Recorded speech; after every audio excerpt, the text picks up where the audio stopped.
All right, it's Coach Darius D. Brown, and we're back, episode 23. And before we even get started, before I introduce this special guest, make sure you like, subscribe, share with someone. Um, but yeah, man, we got a special guest, man. My brother Antoine. Yes, sir. He's in the building. We appreciate you, brother, for Thanks for having me. being on the platform. I appreciate How you it. feel? I'm great, man. Thanks for the invitation. Appreciate you.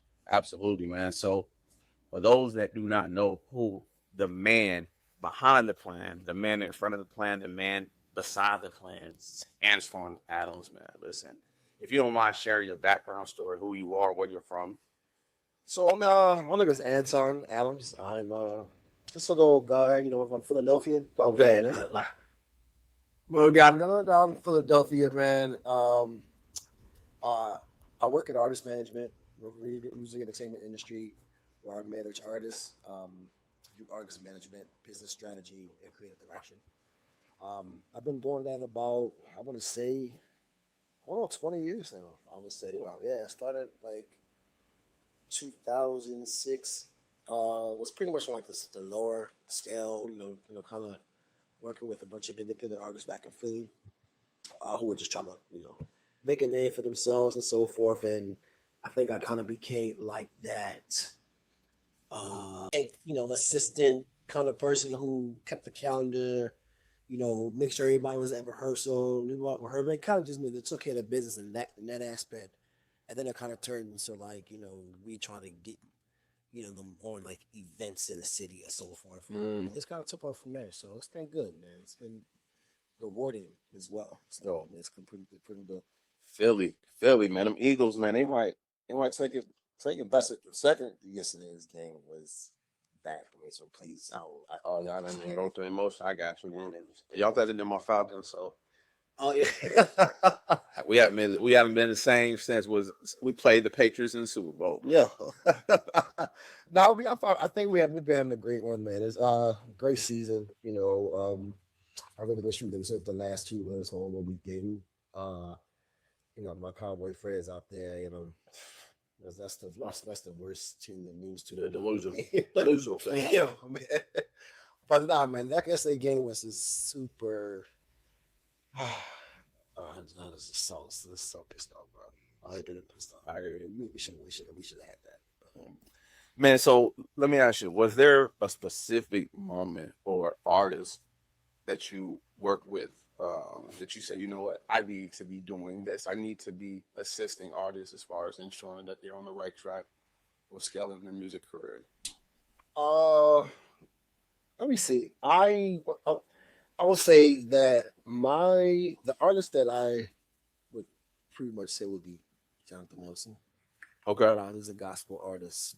He's actually the guy who took a chance on me, I would say. Um, Naturally, because when I first started, my brother was singing with him, and he was singing background pole, and I was kind of like the Rudy guy, like the guy that was just always around. Okay. I would come to rehearsal, I would hang out, I would eat love, and then I ended up like being that guy that was like selling CDs, like setting up the merch table, doing the things and selling CDs after the end of the show or the service or the concert or whatever. And I think just kind of watching, that process and all the things that, you know, took place. Now, mind you, I think for me, what sets me apart, one thing I could say is just like I do things way big. You know what I mean? Like it's super excellent. I've been taught that just from way back when it was like so that table was like set up like straight, like design layers and all the other whatever. But I saw so much in the business back then that I was like, yo, I could do that. Mm.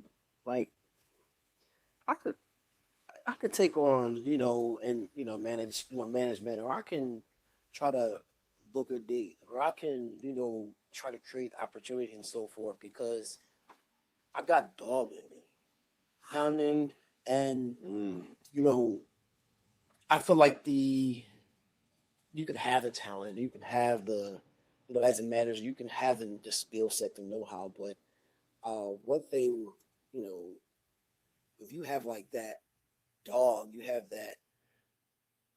I don't care about the no. Oh, finally, yes. I don't like it's annoying you. See, absolutely. Yeah. So I said to myself, y'all can do this. You know what I mean? Then when he took the chance, like when it happened, it was just like, hey, this coach just took off from there, bro. Wow, Yeah, just man. So it's funny, dude. Like, there's so many people out there that like, yo, listen, I just need a chance. I just need an opportunity, yeah, and someone already known within his own right giving you that opportunity. yeah. Like, how did that make you feel at that time? And then how did that kind of like slingshot you into the industry to help other artists that needed assistance? Yeah, it made me feel good, man. It made me feel like somebody sees you, and sees you for you more than you just being a guy saying, do you want to buy a CD? You know what I mean? Like, to see. So I think it's when you present yourself, you know, in a way that shows value. Okay. At the same time, one thing I can always say is like like you want to add value. You know what I mean? So if I'm there, if I'm on the road, and I'm selling these CDs at the same time, I'm like making sure he's good. I'm, getting his bags. I'm, making sure that experience feels like, you know what I mean? Yeah. It was the way that it's supposed to be. And I think the more I did it over and over again, it, I think other people noticed me. So from him, I ended up, landing with Sean Mitchell, Byron Butler, a couple other cats out there, and it was just like, yo, and I'm like, I'm just showing up being me. I'm just, just doing all the things I know to do, but I know that, doing it with the excellence and integrity and all those other things, it's that too that kind of helps people buy in and trust you a little bit more. Now, was it word of mouth that people were like, yo, work with this guy? Um, I would say both. I would say naturally, based on people just seeing, and then also, like, this is good. He don't really doing this. That's a good guy. I don't know, it's weird to talk about myself. I do that for sitting. I'm like, a good dude. Yeah, I mean, like, you that guy? Like, yeah, I'm here. But it's all. Yeah, I mean, I think that's pretty much one of those like it does happen like referral systems. Like, it really does happen. how crucial or how important is building that credibility to have a sustainable business? It's so crucial, man, because it's like your lifeline in your business, man. Because you could do all the things, and what's the quote? It's like a Maya Angelou quote, like people will forget what you say. Don't know. They'll forget what you do, but they always remember how you make them feel. Wow, that's good. That's That's good. So that's something that I always think about, and I actually kind of like model that a little bit because they, with me, I want you to have an experience with me. You know what I mean? Like I don't. This it's just not. It's not just always transactional. Like I do, you do, I get, you pay me. Da da da. You know what I mean? Like I want it to feel very authentic, very intentional. And it feels like an experience, bro. So that part right there is what sustains the business to me because you can have all the things and everything that a person wants. You know what I mean, but those are just things that you're delivering. You know what I mean? But what you're delivering along with that, with a level of heart, with a level of passion, that experience will have people like, I rock with this thing. Like, I rock with this guy. Like it's different. You know what I mean? And that's That's dope. That's so dope. That's so dope. What's one lesson that humbled you, and shaped you into the businessman that you are today? What's one lesson? uh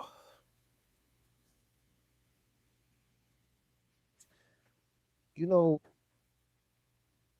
that business is something that pretty much like kind of humbled me, and and shaped me into who I am today. And it's not saying that with what I've done, but what I've seen, right? And when you see bad business, bad business deals, you know, crooked managers, you know what I mean? When you see those things, it's like wow, like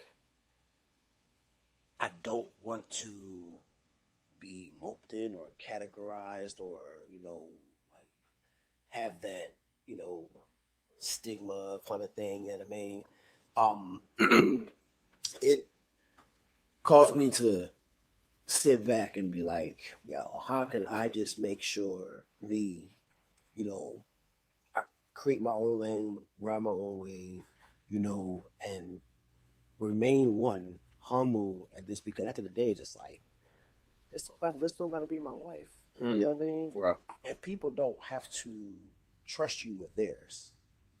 Because naturally it's like, especially working in management and as an artist manager, you're involved with, sometimes it's the day to day, sometimes it's the kids. You know what I mean? Like it's Right. because it can get that detail at the same time. And, you know, just being able to see how things go left, kind of just hung me to a place where it's like, I want to make sure I'm always doing the right thing. You know what I mean? And I'm not perfect. Right. I'm perfect. I just want to make sure that I'm like always doing the right thing. And then from another business standpoint too, it's just like, you know, the consumer is a consumer. And sometimes it's like, and I always laugh at this when I hear people say about an artist, like, who's that? I never heard of them. I'm like, in my mind, I'm like, that's sometimes one of the biggest humble stories because everybody don't know you. Sheesh. Like, you know what I mean? Like, Yeah. sometimes we walk in and we have like this, I mean, that must be this arrogance. I mean, but when you live a life of service, of people serving you and all this, giving you car service and giving this, I mean, it's like you gotta sometimes walk in the expectation that this is what I'm, I'm living for, or whatever. You know what I mean? But then there were times it was just like, who's that? Oh, I never heard of that. I never heard of Carver. So it was like, yo, that's wow. We need to all stay home because there's always somebody that don't know who you are. That's true. You That's true. That's a fact. That's Like, right. all Absolutely. right, bro. Absolutely. What's the biggest mistake you see new artists make that are trying to get on? I would say jumping in on a wave. Mm. I like, you hear what is working, or what, the sound or what's happening sonically and so forth right now. Naturally understanding where, where music is right now. But some artists they don't jump into their career, especially if it's like a breakout artist or whatever, like they don't jump into it with an authentic self. Like the mistake is just like, yo, jump in, be you, put your music out and stand by it. Mm. You know what I mean? Right. And let it be true to you and who you are. Versus just like, oh, I'm gonna sound like you. I want your record hit number one. Yo, Terrence, you heard the Terrence record, that I'm gonna put out a song like that because that's what people are downloading. But they don't know that there's a different infrastructure that you may have set up that got you to this level one or that got you to that Grammy or you know what I mean? But because they see the wars, they see the lights, it's like I want to go that direction, and that direction is not necessarily the direction you might need to go. Wow. You know what I mean? Like, Wow. don't measure your success based off of what you see in the lights. You know what I mean? Because at the end of the day, it's like, hey, we don't know what Darius went through. It was like what happened in his past and get to whatever he got to do with all the above. But when you jump in and it's like, I want that versus jumping authentic to who you are yourself. That's a mistake, though. Wow. I look at that as a big mistake because it automatically causes you to disappear.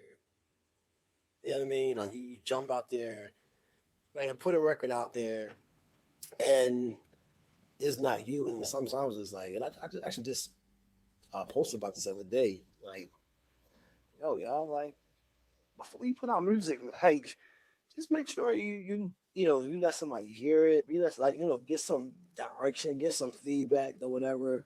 Because you can put a song out, put money behind it, pay a producer, pay somebody to mix it, pay somebody to master it, all the things or whatever, and then if you're not gonna hear that song in 1 or 2 weeks. Mm. Mm. Okay, so I've noticed a lot of these new artists they're leveraging like SoundCloud, like the different platforms because or even TikTok, like TikTok. Well, what's your thought on the whole TikTok thing? These one-time hits and somebody blows up and they think their life is. I mean, and, I look at it like, say for instance, goal works, right? Naturally. But then it's like the sustainability behind it. Got it. Yeah, I get it, right? What they say that one more time for the people in the back. Sustainability. The sustainability behind it, like you want to be able to have a career behind this at the same time, right? So yeah, you song is lower, overnight sensation, all the things, whatever. What's next? You know what I mean? Like you know what I mean? That's because I think we're such a instant gratitude. It's like I want it now. I want it now. I want it now. I want it now. And when you get it, you good. And that's it's just like, but all right. So do you want this career, or do you just want this song? And that's the difference. Like, do you want?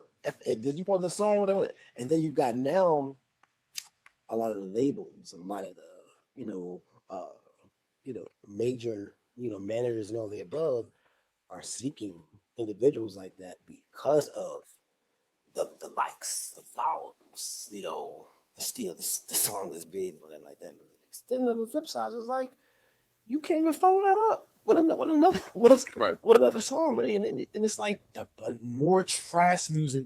So, but are these true artists? Like, bro, no. So the labels are standing behind just a name or just a someone that's popular online. Somebody that's popular because right now it's the business.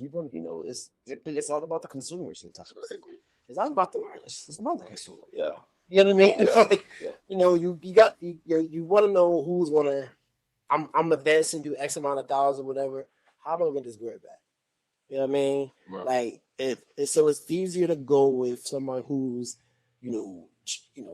putting numbers out there that's really moving the needle on the streams and all the above, and they're getting back some type of income from it because of you know the hype, the likes, and the followers on the above. But then the flip side is like you turn around, like either you are trying to create an artist, out of this situation or whatever, Right. or this person's just like a one hit wonder. You don't hear from them. I'm seeing a lot of them today. I see a lot of that. Yeah. I import this ownership and branding rights for a new artist. I say if I'm coming in as an independent artist and I'm, working with you, what's some game you put me on? Like, yo, Darius, like you need to make sure. Yeah, man. I think it's just making sure that you have your publishing and songwriting. Like just there are a lot of PR companies out there. Like PR, you have it. So it's like publishing companies. Okay. So you have BMI, you have ASCAP, and so forth, and they are there to help, like literally whenever it's like music that's out there, it's like it's literally like people that are behind the scenes collecting that data. You know what I mean? And collecting the data for you based off of like the song itself. Like the song is your intellectual property. You know what I mean? And having ownership of that is just like it's like thinking about it's like real estate. That's what I'm saying. Mm. It's like it's gonna when you're done sitting and this career is even if the career is over, that right there, your intellectual property is still gonna outlive its legacy. That's something it's interesting. You're talking about the IP. I was just watching T Pain, and he just showed his catalog. Yeah, and he was like it would have took him 100 years to get what they were willing to give him. But what on the flip side of that, this particular investing company, they were like, you put out a new record tomorrow, if it hits, we're gonna still pay you. So it's more of a partnership between the investment company and that artist. Absolutely. So some people are like, no, I want to keep my catalog. But I mean, bottom line, are you looking at it from I'm gonna make X amount of dollars? So I don't know what the formula is like as far as and actually, you want to have a catalog that people want at the same time too. You know what I mean? So, but you can definitely, make money from your catalog at the same time. Like, this, again, like this, it could be the investment. It could be it's the shit real estate, and then ultimately, it's a legacy. And I always look at it like that. It's something that you leave behind, and it's still like. But Michael Jackson still works today. He's dead. he's got a But I mean, the Dixon still works today. It's just, you know what I mean? That's what it is. You know what I mean? And that is the true essence of being an artist, having a business straight. would you recommend? Well, I'll always say it's like I'm worth more when I'm dead than I am when I'm alive. But would You set it up right. if you set it up right? Yeah. But of course, like with an artist, are you showing them the importance of having a liberty, will, and trust, Yes. putting these things into place? Absolutely. And that's where the business strategy comes. Got it. Yeah. Because a lot of artists, you know, I love that artists stay in a creative space. Naturally you want to be able to like stay creative, make the music, you stay in that stream right there. But there is individuals that are, that come in, managers, we aren't here just to book you dates. It's that's a part of it at the same time, but it's to set you up as well. Business saying, if you need LLC, what's the next level? That's the thing. What are your passion, or so we can help build this brand, help you let's create the story, behind all this. So it's like when you have when, when when you have a manager who is not just dealing with the music, but doing things for you on the business side too, being able to help you set your family up, making sure you that you tap into music cares for your Grammys. You know what I mean? Like there are different things that that artists can get set up for 'em because like, they don't know. Do you know healthcare through music cares? Do you know what I mean? Like this, so because a lot of artists, sad to say, they did die with won't benefits because this is their life. We don't have you.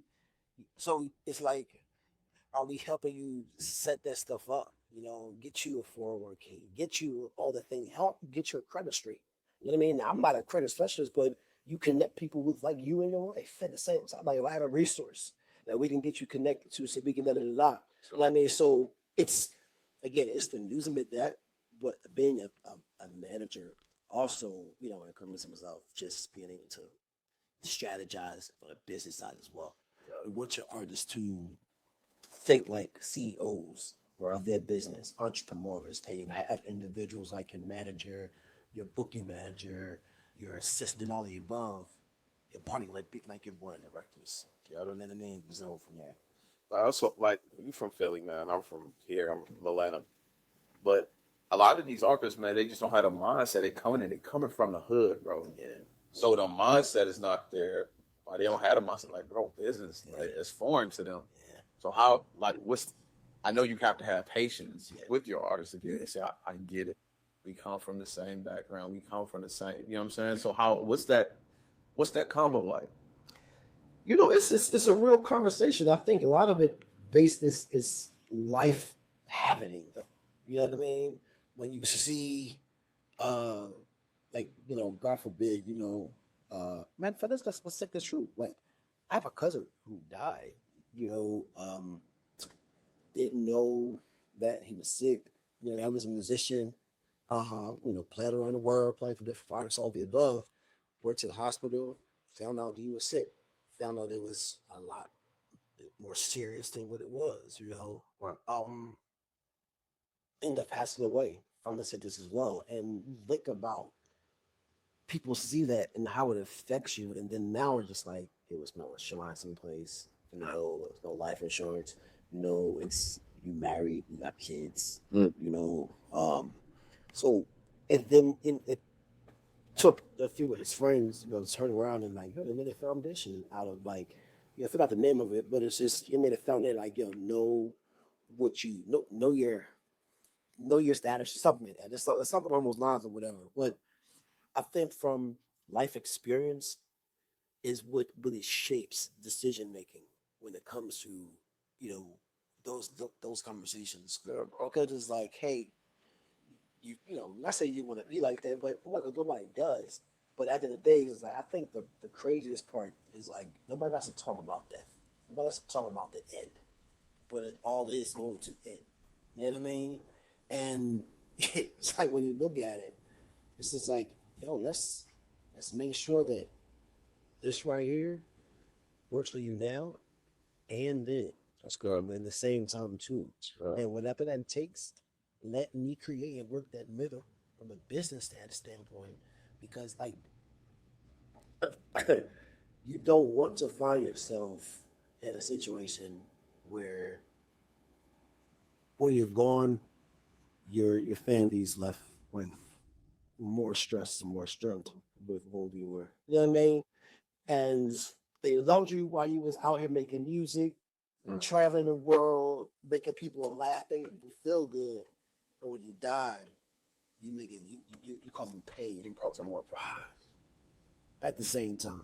You know what I mean? So it's still some conversation we had, bro. So good, bro. Before you even waiting in life, unexpected death. Absolutely. All right, let me create this GoFundMe account real quick. Come on, like, that's a lot of pressure on the family, man. Absolutely. But that's the thing, like, I mean, it happens, and we can't, you know, I don't ever want to discount anyone's situation. Oh, yeah, I'm not condemning It's it. like I look at that all the time since I'm like, when I see the artist or that family, you know, doing GoFundMe up for them, I'm like, damn. You know what I mean? And on the flip side, it's just like, where was that conversation? Who was your manager? Right. You know what I mean? A lot of like a lot of managers don't get involved too much in that side. They deal with the music. Deal with the music, deal with the labels, you know, make sure that, you know, you got content. You know what I mean? Like all the things that's what make the people feel good. Right. You know what I mean? And make the artist of that at the same time too. Which is the job. That's the Many naturally. However, this is more to it. And I look at it in the sense as well of that business strategy side. It not necessarily setting you up for the music. Yes, get the publishing company set up. Get all the understand the splits with different artists and all the above. And I do get that. Again, like I even like in the book, the fundamentals are fundamentals. got it. You know what I mean? How we manage the fundamentals on the fundamental, but there's always a different evolution to it at the same time too. Right, sir. And as time goes and as times progress, times change, new era, all the above. So how do we get our artists now to thrive in this climate when it's not just about the music? Mm. You know what I mean? Wow. Like it's literally make sure that business is true. That's dope. You know what I mean? That's the big aspect when it comes to being an artist. Got it. It really is. Before we even dive into your book, man, what are 360 deals? And do you recommend an artist to take a 360 deal depending on the situation? You know, I'm really, to me personally, bro, where I'm at, I'm not into deals, bro. You're not into deals. Nah, man. Like, I think I've definitely like to encourage the whole ownership piece. You know, do it yourself. You know, um, you don't need a label no more. You know what I mean? You don't need it. Like some people I had a conversation with the artist just the other week, and he's putting out music. He wanted me to hear a few songs. Someone check it out.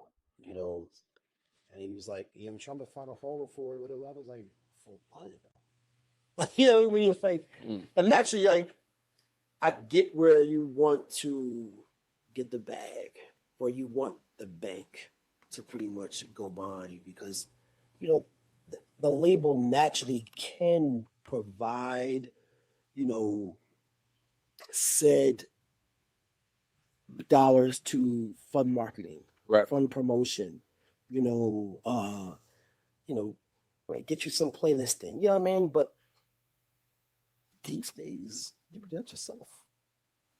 You know what I mean? Like, so I feel like having to do, you know, naturally, you know, this is what it is. You know what I mean? I just feel like you don't want to wrap yourself in a lifetime or a X amount of records, or you know what I mean, or you know, like your masters are want to be, you know, with the label, and you, even when you're there today or going tomorrow, then they may still have ownership of your man. I mean, it's just so much that goes with it now. Got it. Well, you really don't have to have. Exactly. Yeah, after a while, man, just like make create the music, get you a team, you know, a nice solid team of people that want to see you win. Just rock with And, and that's just, and it's just dope. You know, I mean, again, like I don't discount it because I mean I have friends who work on labels, so I'm thinking I don't discount it at all. But I just think, you know, just advice, you know, try it yourself. You don't need it. You really don't. Especially if you believe in, you know, you got a good, you know, good talent, great voice, good music. I'm just, I'm forgetting. Well, now let's dive into this ebook, man. The Music Business Reloaded. Like, what inspired Antoine to write this, and why now?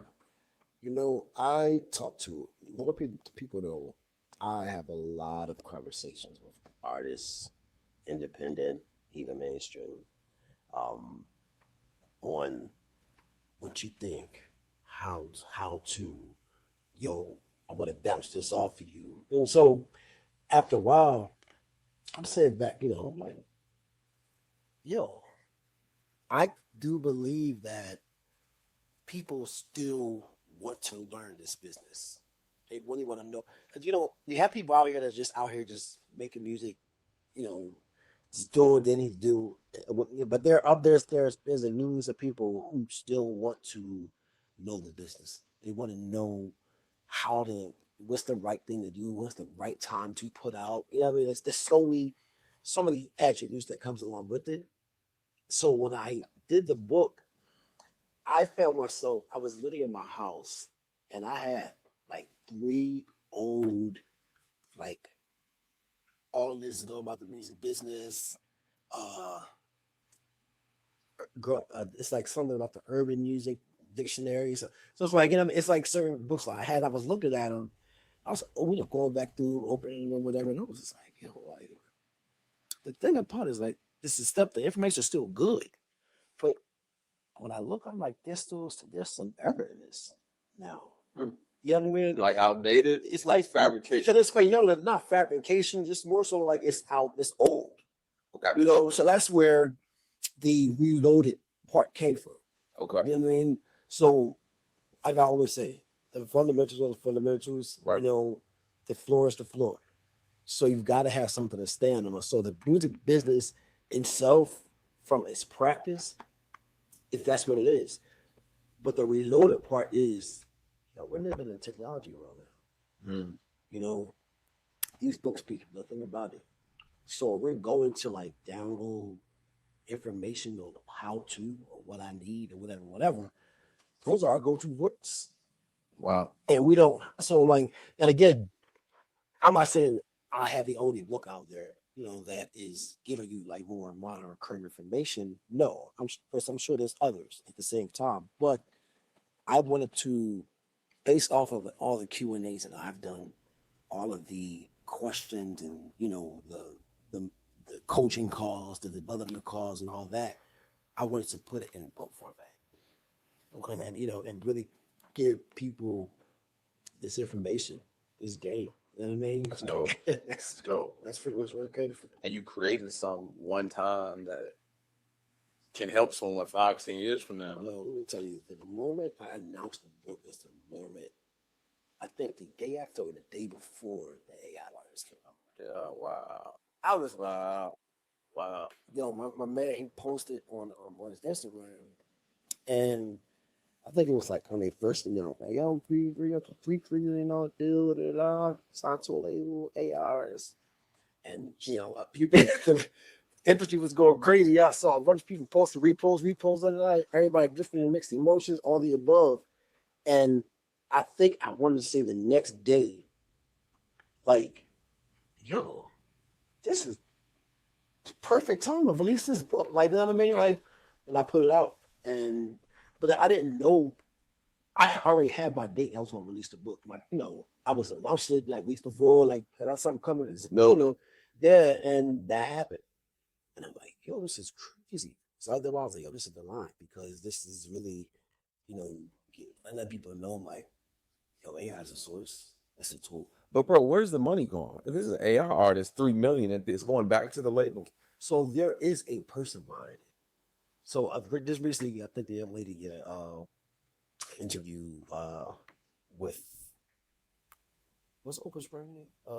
What's it? Gail? Gail. So uh, I didn't really tap into too much. I want to like, I do want to watch it in the full interview, but there is a person behind the artist itself. I believe she is a songwriter, or a poet or whatever. I'm not sure. She kind of like typed the song, and put some music in to this, and the person came back sang it or whatever. And she's the individual who put the artist out. She's the individual who got the funding for it. She's the one who got signed or whatever, even though that the person voice on that song is not her. That's crazy. Wow, dude. And I believe that we're going to see that more, man. We're going to see more of that, Then as I grew up in the 80s, man, like I want to feel like we were just talking about it before, like the emotion. Yeah. There's no emotion. AI, it's like, I guess, man. Machine, man. On that artificial. You know what I mean? So it's a shame. But I do believe, though, we have to, it's here. So since it's here, we have to find a way to make it work for us. Adapt and adjust. Absolutely, bro. Got it. Just like we were talking about earlier before we started, it was like we see cars driving themselves now. We see the technology is becoming something. You know what I mean? It's like you look at like back in the day, what's the one we used to see? Back to the Future. Back to the future. Yeah, man. It's just like, how was that? Yeah. Like, what's a prophecy? Whatever. You know what I mean? Like, what is that? You know what I mean? But we watched this movie where we seen cars, and I was like, cars flying and that, but it wasn't like the alien nothing. It was actual like Earth, the world, people, even. Yeah. So I just feel like, with the signs of the time, bro, it's just we gotta find a way to really like embrace it and make it work for us, because it's here. It's here. Yeah. It's like going nowhere. So, what are some non-negotiables a new artist needs to understand when it comes to like royalties, contracts, and publishing? I would say make sure you understand contracts. There's always entertainment lawyers, out there that, know how to read contracts, know how to look through the fine line and so forth and the fine print. Also, even having a manager who knows how to go things to him. Because actually, sometimes if you can't afford a lawyer, that happens as well. You pretty much have a manager who could actually kind of step in that place and so forth. Also to understand and knowing, splits, those non-negotiables, like, yo, if I wrote a song, you kind of partner on a song with me as well, that we know what's the percentage happen. You know what I mean? Like that a lot of people jump in it and not know that, hey, we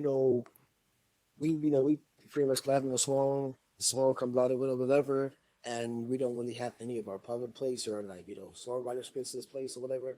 So we don't know what direction the song is going to go. You know, who gets what in the pie and so forth. So, but the funds are being collected because it's working. You know, like, but how do we measure that? So that part has to always be in the top end. Like like you get 200% of one song, which is just intellectual property, and one side is a songwriter song, or songwriter side, which is a few 100% of that, and then the other side is 100% of the publishing side, which is 100% of that, which makes up the 200%. So yeah. Okay. So from there, like that part right there, just knowing, what those splits are, and it's not like something you gotta file. Like it's just being able to have it documented, signed off on, and so forth, and just being able to like, if there are individuals out there that are like publishing administrators who kind of like administrate that whole process. But some people don't want to get involved in that. My biggest thing is utilize your resources. You know, I always say that, uh, artists in my mind, I love to promote to stay creative because the moment you wrap yourself up in all of that, and again, know the business by all means, because naturally you don't want to, because anybody can just tell you anything Correct. at the same time. But you don't want to wrap yourself up this so deep in the business side of things that you lose the Creative side. yeah, you lose the creative side of things. And I just think those things are That's good. the non-negotiables. Just making sure that you have those I's dotted, those T's crossed in that plug world songwriting model. Just starting with knowing what those splits are, understanding too, that sometimes when you have a melody in your head and you sing it to a musician and they play what you're singing to them, that'll mean they wrote that song with you. You know what I mean? Like I can see if you say I have Mary had a little lamb, little lamb, and I'm saying, hey, these are the words of the song. Can you put music to it? But if I'm like, Mary had a little lamb, like that's a song in my head. Like I have a melody already. Wow. So all I'm asking you to do is just put keys to what I'm sending to you. You let write yourself. Got her. You know what I mean? Got it. And a lot of people, a lot of musicians itself, who don't know the business, think that they're co-writers on songs, and they need a music company. You know what I mean? It's just a company on a song like that's pretty Bob. So I'm just like those things is knowing that part. I mean, knowing the business and having those non-negotiables. Because one thing I always say, it's have your publishing company, all that kind of stuff, identified, making a business, get your LLC, just all of that, so that when it comes time those checks to come in, get those checks and come to your company, they will come and record. I just thought about NWA with Ice Cube. Yeah. Ice Cube was writing it. He was like, "Yo, I think Jerry, the crooked manager, it's like, man, I wrote all these songs, tits, and boom, like, but you got to sign this contract Yeah. before I give you this check." So he backed out. So as you're talking, I'm like, yo, that's just one prime example of what artists go through, especially when it's in group. That's true. So the splits, I'm like, yo, the back end Easy E was the money. He was the original investor. But what they were doing, Jerry was playing him, which resulted in that showed a lot of what we go through today with managers and all that, because sometimes managers aren't necessarily the trusted person. You know what I mean? Because we've had so many moments where it's been alluded, or just the crookedness have been highlighted. Well, I mean, which is why I spoke of was doing about just being very integral and other things, and keeping that open communication, open relationship with with your clients itself. But back in the day, bro, if you did not know the business, and a lot of them back then did not know, bro, they just wanted to make music, bro. And it's okay to just want to make music, but there's a part of it as an artist where, like I always want to enforce this, like you gotta think like the CEO. That's true. That thing like an entrepreneur, like this is your business, like, and you pretty much have control of it. You hired me to lead you. You know what I mean? Like you're still the CEO, but you pay me to lead you, and I need to lead you to a way of laughing a little bit. You know what I mean? Right. Like, I need to cane it. what's happening? I got my feel like he's got movement. Like it doesn't. Like I also too. I tell artists it's not always here to there. You know what I mean? It's as long as there's movement. Just if there's stair steps, if there's level progression. Like I always say, I don't claim to know it all. Like I'm just, even though I own a book about music, it doesn't mean I'm like the biggest expert. I still have people who I ask questions to. I have mentors out there. I have those things, but what I do know is I love information Still, bro. as well. So I want to learn. Like I'm always going to be sitting in the seat in the studio. It's good. You know what I mean? Sparks always, bro. That's part. I think that part is. They always say like you want to put you want some hide information for somebody. Put it in. I just told my wife that. Hey, bro. Yeah, so that I sat back and I'm even down to like wow, the book itself, man. It when I first put it out, it kind of like it saddened me just a little bit, and I had to kind of wake up after a while because it was just like the folk that actually made this book and that need the one that need the they asking me about it. But you won't call me personally and be like, yo, can I this or I need to talk this or that. That's right there. It's right there. I got this saying, don't be curious on information and allergic to execution. Bro, that's so good. Like so many people, you invest into a mentorship program or into some information, and you get it, but you sit on the information. Oh man, like what? Come in. And me sitting in the seat that I'm in, and people can say that I'm this and I'm that, but one thing I can always say is like, I want information. I want to learn. I always want to be a student, and I never want to be so big that I can't humble myself to serve. That's so good, bro. That's so good. Never. It starts there. It starts Soon. starts Soon. I mean, this is what this seat is. This is a certain seat. Mm-hmm. You know what I mean? It's also a thankless career at the same time too. Like you can help an artist do all the things, whatever. You know what I mean? And sometimes it's a thank you. Sometimes it's I want more. I want this. I want that. Like you know what I mean?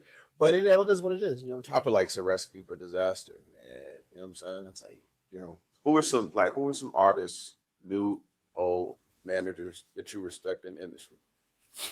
Up that are doing it that you feel like have been doing it or are doing it the right way.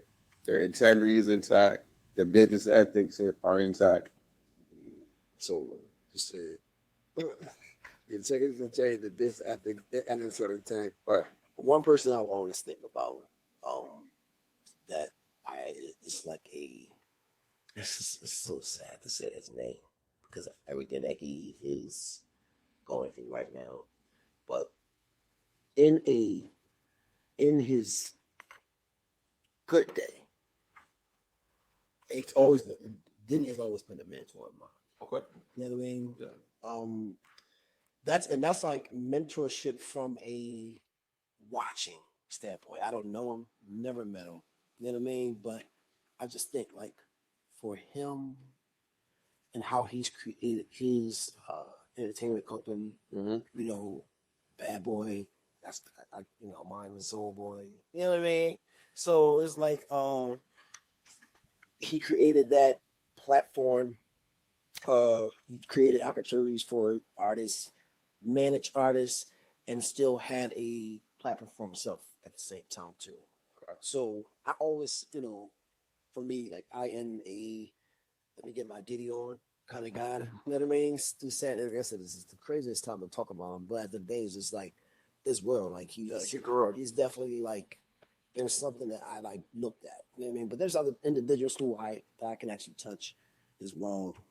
Phil Thornton, he's always been a mentor of mine. Somebody, back in the day, he was. I know he's priced well to do like a lot of music, film producer and movie producer now. He's always been a music executive, high level music executive.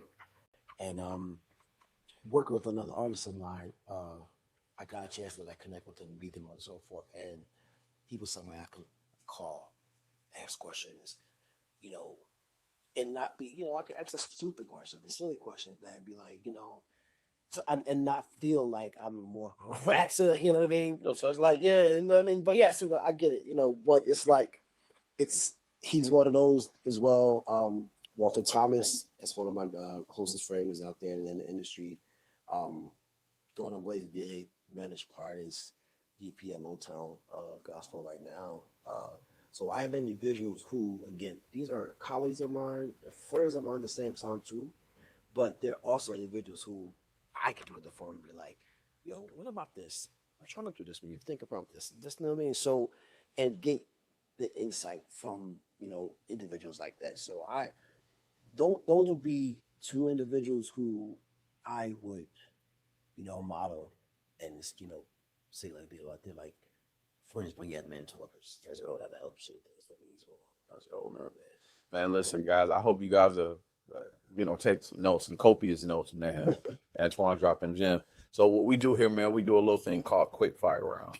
Okay. So letting the supporters kind of know who you are, kind of understand your interests. All right, so you ready? Oh man. All right. Let's get it. Favorite decade of music? Nice. R&B or hip hop? R&B, hip hop, like kind of like Jodeci, R&B. like Jodeci, Larry J, Nate Evans, 112, Jagged Edge. Jagged Edge, Red, Boys and Men, Yeah. Oh, more audition, man. Like that was music, bro. Oh God. It was music. But the 80s is fire too, bro. You got like Sade and the Bay. Yes, absolutely. I mean, now, mind you, I'm older than you, and I'm shocked to hear you say '80s. That shit. But I mean, I gotta get you. I mean, I was definitely, in not even 10 years old, in the '80s. So I'm like, I'm hearing that just from like, parents paying and music in the house. Right. And then mind you, I grew up in a very sanctified, homeless, artist. They still house on, so we were definitely, in the '80s, part of place Whitfield, like, Hezekiah Wambu, like all those things, the Hawkins fan. So like, that was, a lot of my, upbringing from a gospel as well. But actually, as I got older, and I appreciated and understood music, from the lyric, from the sonic sound of it, and all of that. And that's the '90s. That's when it became real, because sometimes you think about, I was a teenager singing R. Kelly. Had no business. Had no business. What's You know what I mean? Yo, you thinking about like, what were we singing? Like, I was talking to my wife about that. Like, you know what I mean? Like, the lyrics of SWV, lyrics of Faith Evans, like just it was love songs, Right. Naturally, but the lyric was like, yo, I think for me, it was I forgot the artist, but I remember it was my dad and his second wife, stepmom at the time, and I'm in the back seat in the song, and just keep it real with the Browns, right? It's saying horny, but I'm saying homie. So my pops is looking at my stepmom like, did this boy just say? And she's like, no, he said homie. So when we got home, they were like, okay, we got to explain, we got to break these lyrics down to you. I'm like 9 years old and it's okay. But I'm like, but I didn't know. Yeah. So I was like, you know what? Growing up, I'm listening to music simply knowing I had no business listening to these lyrics. But it was like a feeling, like with me, Avant was one of my favorite. Donnell Jones. oh yeah, John B. Genuine, yeah. And I'm in the room. I've had this little karaoke joint. And I'm singing. And I'm feeling it, bro. Like my emotions are high.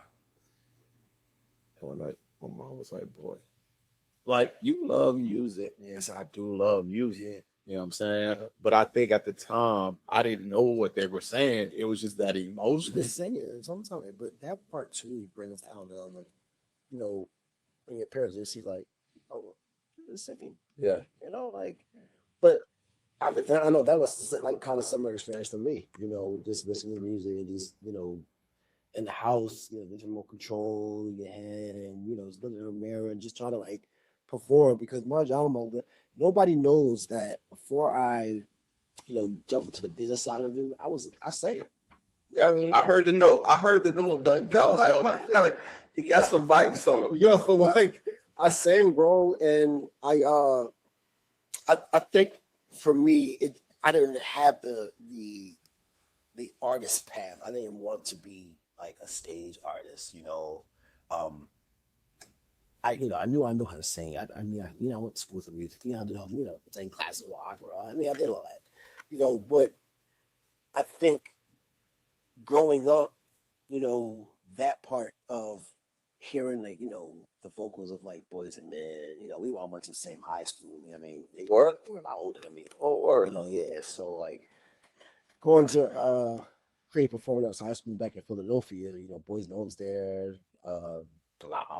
you know, he was there. Oh, Jenny something graduated from there, well, you know, with her years were like that. But I mean, it's a great high school, you know what I mean? But after a while, I think I don't know where the turned where I was like, I want to do this.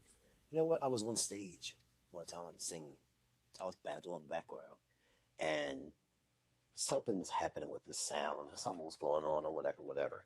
And I was already, you know, working in a capacity of like this date that we were on. I was like the contact person. Like I was the person who was, you know, who booked the date. He, you know, kind of put all the puzzle pieces together for it, whatever. But I'm also on stage singing at the same time. So something was going on in the back end, where I could not focus on the like because I'm like oh, trying to. I really wanted to walk off and go back to the sound man like oh, no, no, no. You know because it was just everything was just like kind of just going crazy. Wow. After a while, I was like, yo, I gotta like pick this spot. Like I gotta See you. I don't, that's not real. I can't think of one because I can't be up there like you know trying to Wow. and focus and be distracted because I see you know something off or the tracking right or Yeah. the sound man is you know being you know going crazy back there. You know what I mean? So I was like, I'm gonna stay on this. All right. All right. So let me wrap these up. So dream artist to manage. Woo. Or an ideal, like someone that you feel like, oh man, this person. You know, dang man. Naturally, you would think of like somebody that's like super high, like a Beyonce, Usher. Right. You know what I mean?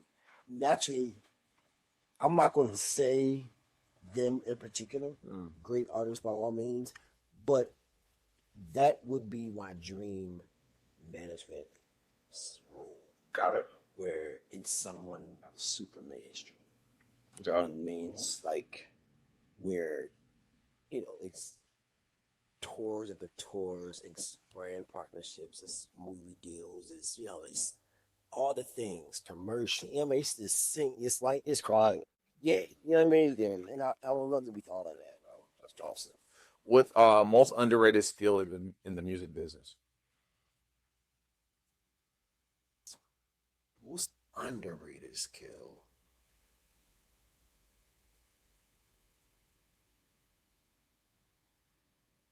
Professionalism. Sheesh. Okay. I would say professionalism, bro, because some people really come professional too. They can intimidate or turn off when you're just trying to be professional. You know what I mean? And all you want to do is show up and do things the right way and operate at excellence. And sometimes it's not always received, you know. Sometimes it's not always looked at as, you know, this person is being a super professional. You know what I mean? So I think it's underrated, you know, that it's not something that people like clean or look for. You know what I mean? But sometimes it's just it's like you get what you get type of industry. Like, you know what I mean? This is how I how I show up on our show. You know what I mean? And then ultimately, you know, artists come in either they're professional or unprofessional, or the people are receiving is are professional or unprofessional. And then when they are super professional, it's like sometimes it's like wow, it's like a shock. You know what I mean? So I think I would say professional. Right. Yeah. One word that describes the current state of the music industry.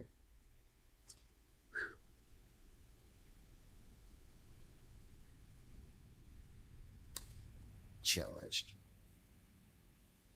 It's challenged right now. A lot of people say so life support is different. It's, it's changing. It's what I mean. I would just say it's challenged, and that's just I think just trying to find a grip in where we are right now in the industry. Um, a lot of artists are pretty much whether you are mainstream or to an indie artist. Everybody right now has like the same opportunities. Based off of who you are, there's there's different levels of notoriety. You know what I mean, at the end of the day, but everybody's trying to stream. Everybody wants to, get that content out there. Everybody is has to go through the same process. Some in some way and some don't, but I just think it's just really challenged right now where we gotta figure out how it's gonna be. The future of music in one sentence.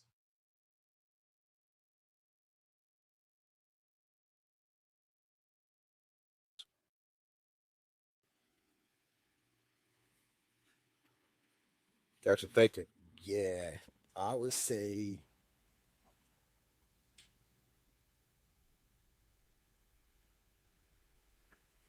understand technology without the understanding is without the understanding you want to miss the way. Mm, Yeah, that's good. yeah. So understand where we are right now. Because without it, career's not done. Yeah. Benito. Benito people. Yes, sir. I remember before we wrap up, man, what's the legacy you want to leave behind in the music game? Man, for me, there's a saying: if I could help somebody along the way, then my living would not be in vain. That's good. Um, I'm here to help, man. Like I always say, bro, like and I don't discount myself because I always say that I don't know it all. You know, I'm just a guide who just want to help. You know what I mean? I'm a guy that want to see I mean, genuinely way. You know what I mean? So whatever that looks like, whatever capacity, you know, one would use me in, as long as I can add value, you know, and whether I'm there going tomorrow, that that's something that I've done along the way helped them over. You know what I mean? And I can walk away like, yo, well, there was not a pain race. I'll be helping anybody along the way. I'll definitely not be in pain. So dope, bro. Yeah. That's so dope. Respect to that. Yes, sir. So where can people grab your ebook, man, and connect with you on a mentorship level? So yeah, I have a stand store and on Instagram. My Instagram is I am Antoine Adams, so IALANTOINE Here's a link to my stand store where you'll see the ebook. You could purchase the ebook, download it. I am looking to go to physical copies soon as well. I'm glad I've had people ask me, like, hey, I want a copy of it. So I'm looking to do some physical copies, but right now it's just downloadable, at this point. But there on the stand store, you'll see there's you could book a one-on-one about the call with me. So I do have like a master class that I do seasonally as well that I promote based off of like the people who sign up for. So you sign up for the master class. It's called the Level Up Master Class, and I just build a class from there. And there's also, if you don't want to sit through the master class, the Level Up Guide is on there as well. So they go clean up yeah. And I have a lot of people mentioning about like, well, I don't do music. I don't do music. So I haven't, about, yeah, I have a book to go, I haven't touched out.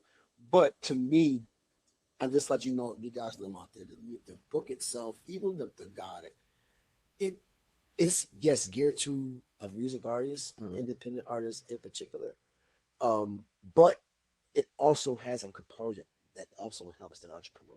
Facts.